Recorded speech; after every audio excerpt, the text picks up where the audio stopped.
No, when you're dead, is that the end of life? Yes. And how do you know that? Well, how do you know it's not? I'm asking you, how do you know that? I accept that. No, that's not accepting. How are you certain that's the truth? It's good enough for me. It's not about good enough. How are you certain? It's good enough for me. No, how are you certain? Certain. For today. So basically, you're not certain. I'm positive. I'm saying I don't care. No. Look. That's what I'm saying is, you don't care is your belief system. Yeah. But that may not be the truth. I'm an anarchist. But that may not be the truth, though. The truth is something independent of your whether you like it or not. That tree can exist independent of whether you like it or not. I agree. Good. So the hereafter, And that heaven and hell, like me. heaven and hell But will it is go to heaven? independent of what you like or not. So if you find yourself that once you die, that's not the end of it, you'll be too late, mate. Too late for what? Too late to say, oh, I haven't done what I'm supposed to do. Which was? Okay, what is the Not be purpose? gay. Okay, what is the purpose of your life? My country is the world. My religion is to do good. How's that? What is the Thomas purpose? Paine, English philosopher. No, what is How's the that? purpose of your life? Just told you. I'll And follow him. who decided that purpose for you? Free will. No. If I say my purpose is to be nice to everyone, and someone says my purpose is to kill everyone because I don't like people because of what happened to me, people can make up their purposes, but it's not a purpose that has been made by the one who created you. So you're talking predestination. So who created you and the universe? You're talking predestination. No, I'm asking you, simple, who created you and the universe? The Big Bang. Who knows? Who cares? It's not about who cares. Who created it? Well, which God do you want me to choose? No. You have to be certain. Well, which God? It's not about which God. You cannot claim who cares, because who cares is actually being arrogant enough to say, I don't really want to know the answer. Who cares is being arrogant and stubborn at the same time saying, I'm not interested in the answer. But if you are created for a purpose and you don't fulfill that purpose, when you confront yourself in reality after your death, you will have nothing to justify your belief.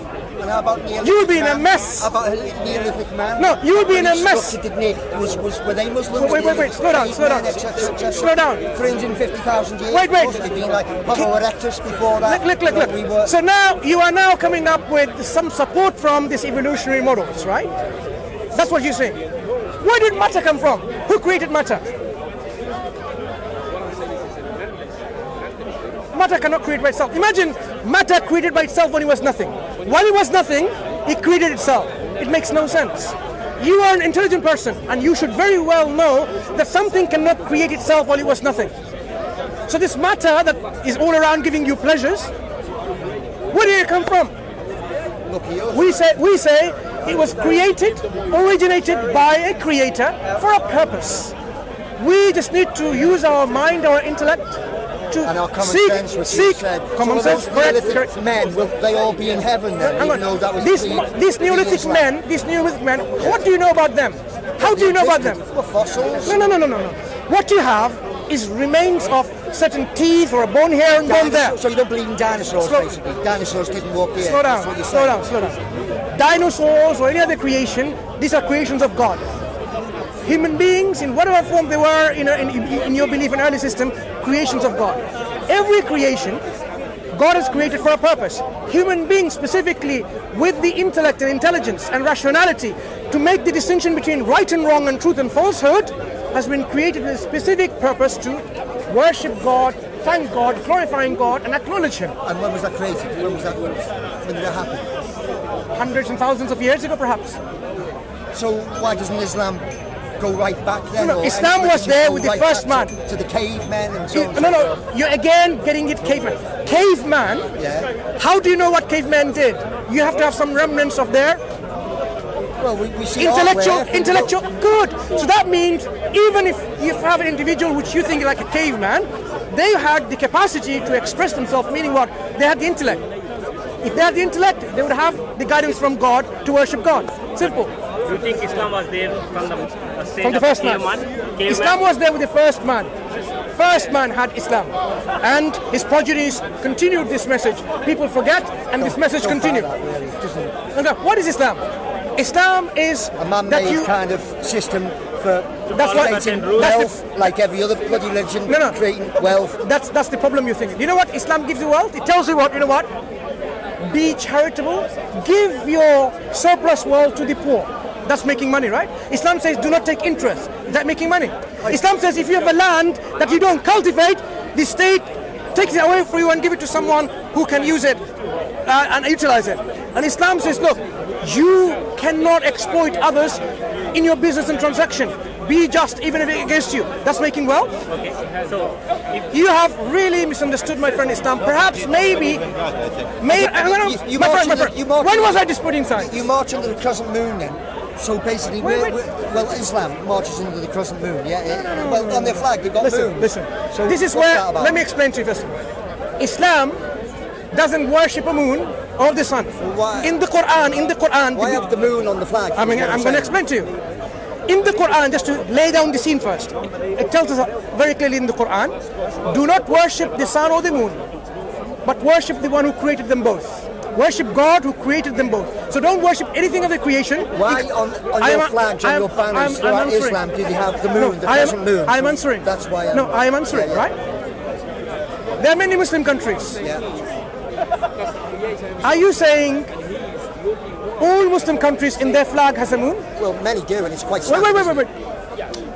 It's important to understand that. Let's concentrate on the ones that do then. No, it's important to understand. If moon is something essential for us, then it should be in all of the flags. The fact that it's not, it tells you like, oh, it's some people's choice to put a moon in the flag. It There must be started. some reason that Yes. Muslims decide to put Yes. a moon It on the started- flag. I'm asking why should that be?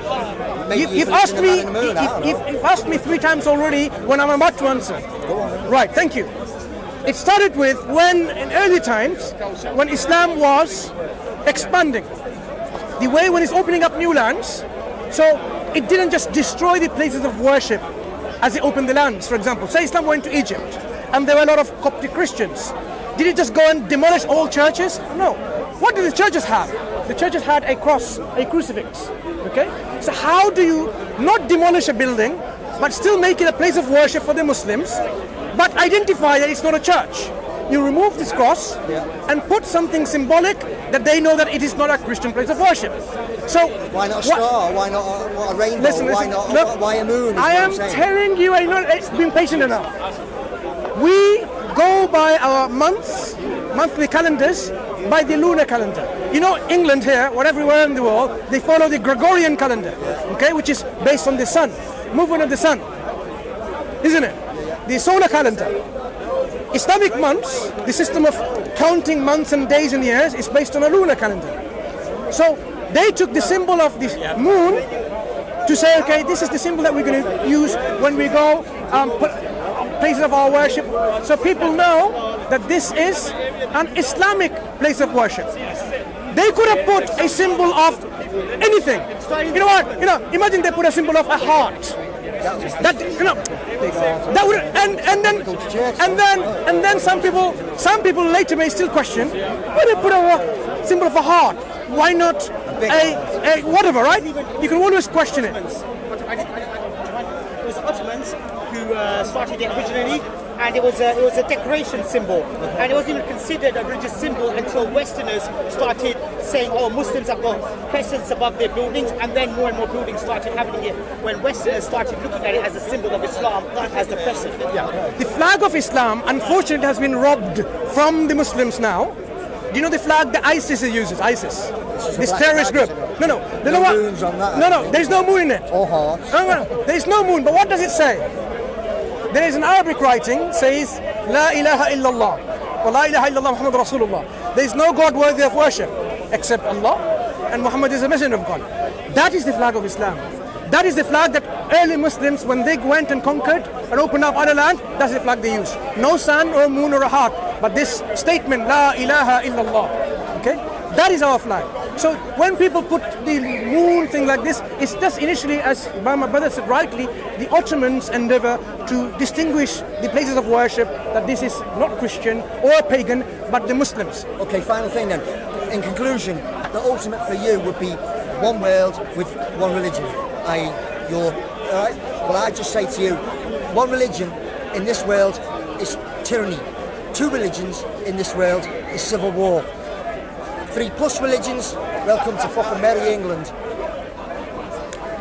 If you have a system where everyone opts and chooses... It's tyranny. One religion, tyranny. No, let Two me... religions, civil war. You see let me Sunni Shia. Let me show More you... religions. Let's understand logically. Let's understand logically, right? Yeah. If you have many people cooking each of their ideas, baking, it will be a mess. If you have one good baker who bakes for the Queen, that will be the beautiful and the most delicious cake. For example, listen. It's tyranny, isn't it? Listen. In terms of which works better, we are talking about governance of systems which encompasses our private life and our public life, how we interact with other people, how we see people who are gay, for example. I love the diversity. Look. End up where you are. Let's understand that. You have to have a system where it incorporates every people with their different mentalities. It has to cater for all of them. If you have a system where everyone's making out their law left, right, and centre, one day you say, I believe in democracy, next day I believe in fascism, you'll be a chaos. But if you have a system where everyone says the best law, the best guidance, the best rule is the one who knows us best, is the creator, then you say, what's the problem? What's the problem? We'll end it at that. Take care. Take care, my friend. Says though, isn't it? What kind of laws?